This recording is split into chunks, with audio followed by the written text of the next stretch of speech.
Então, pessoal, vamos ver um exemplo de como aumentar a taxa, ok? Suponha um sinal de entrada x de n, ok? Ilustrado aqui na figura.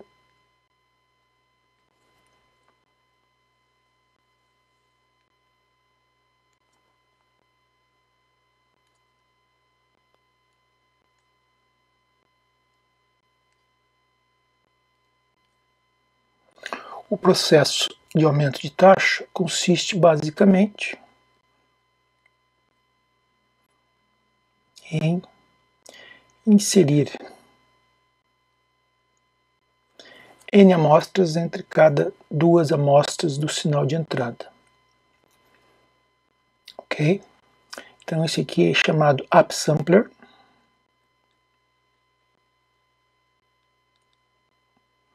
Ou aumentador de taxa. Ok? Então vamos aumentar a taxa.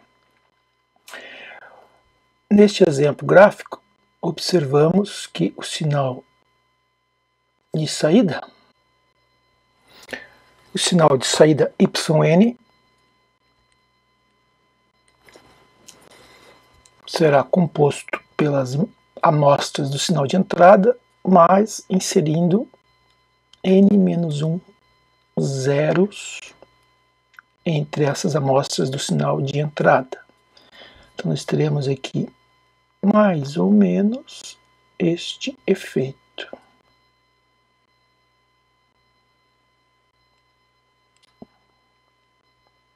Ok?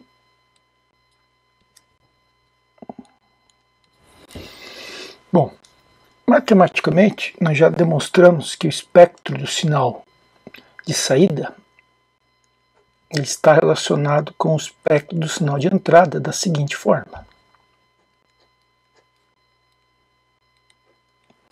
O fato de eu inserir n-1 zeros entre as amostras ocasiona um espalhamento espacial do sinal. Isso implica que na frequência haverá uma compressão do espectro, ou seja, o sinal no domínio das amostras ficou mais lento, entre aspas, então na frequência existe uma compressão das componentes, okay? Uma redução da banda.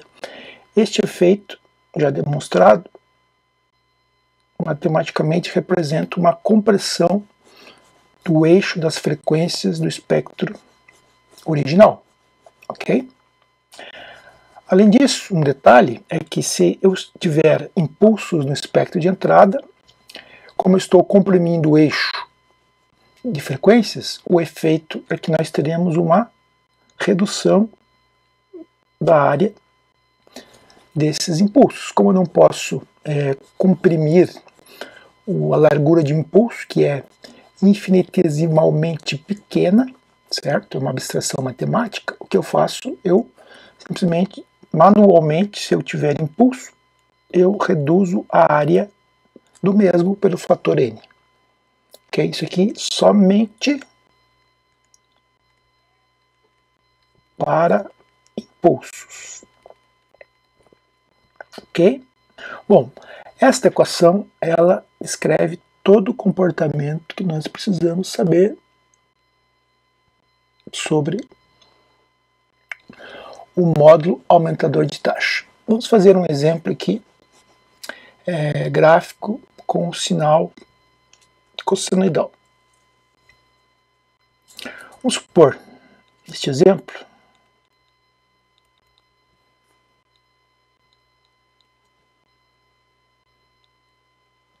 que o meu sinal seja um cosseno, certo? Nesse caso, eu vou escolher frequência π sobre 4. Eu quero determinar qual é o sinal de saída após o aumento da taxa. Graficamente, qual é o espectro desse sinal? Nós já estudamos. O cosseno, ele tem impulsos posicionados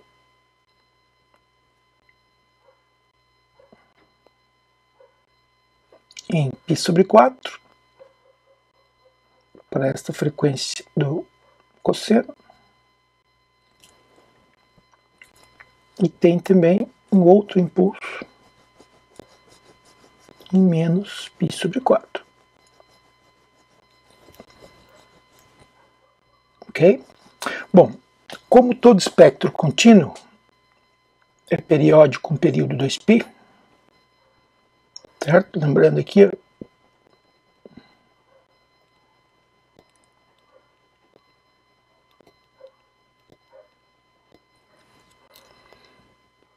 certo? Isso vale para qualquer espectro discreto.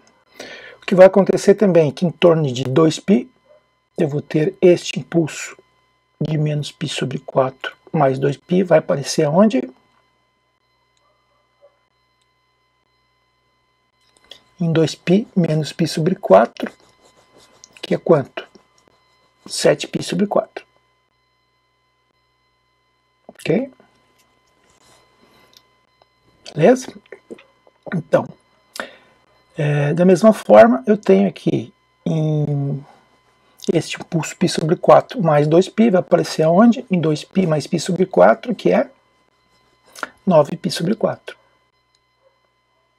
Ok? E assim por diante. Por que é necessário a gente fazer essa repetição? Para que vocês entendam que ao comprimir o espectro, alguns impulsos de alta frequência podem ser deslocados para a faixa de menos π a π. Bom, esses impulsos têm área de quanto? Nós já estudamos, como nós estamos trabalhando em radianos por segundo, nós temos amplitude igual a π. Perfeito? Bom, o que vai acontecer com o sinal de saída? Então, ao fazer a compressão, agora o sinal de saída será dado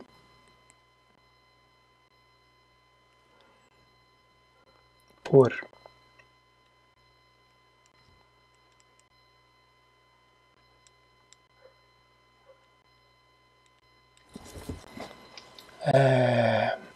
impulso em π sobre 8, está tendo uma compressão de fator 2 nesse exemplo. Vamos escrever aqui, compressão ou expansão, né? Compressão em ômega de fator n.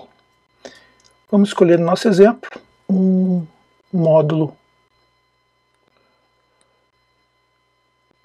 de expansão com n igual a 2, neste exemplo. Perfeito? Então, neste exemplo, podemos agora descrever o que vai acontecer. Este impulso em π sobre 4, ao ser comprimido o eixo, ele vai parar em π sobre 8.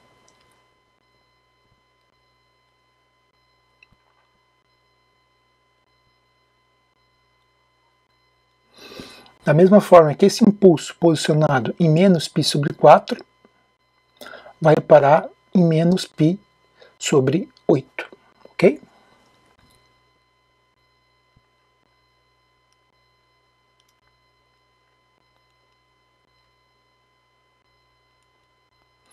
Bom, o que acontece com esse impulso aqui em 7π sobre 4? Vai aparecer em 7π sobre 8, que é menor do que π. Então nós estamos aqui.